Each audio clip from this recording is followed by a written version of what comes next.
Welcome to our channel. Today we how to improve API integration with Stripe, full guide step by step clearly. First, ensure you have a Stripe account set up. Log into your Stripe dashboard to access your API keys.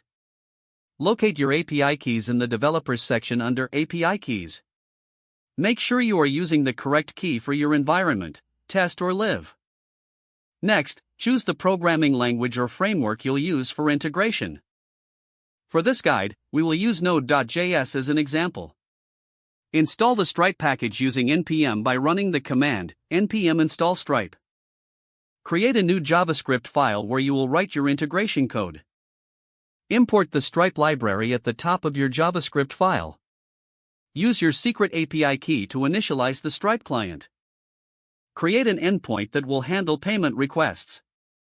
In this endpoint, retrieve necessary payment details from the request body. Validate the payment details to ensure they meet Stripe's requirements.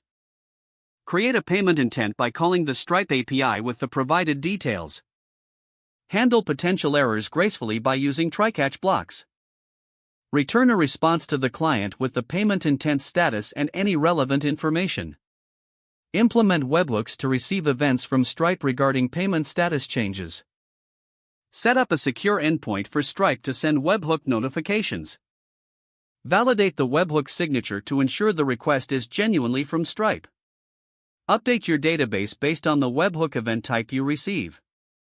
Test your integration thoroughly in the Stripe test environment. Simulate various payment scenarios to ensure all cases are handled properly. Once testing is complete, switch your API keys to the live version. Monitor your live integration closely, especially during the initial phase. Stay informed about updates to the Stripe API to leverage new features.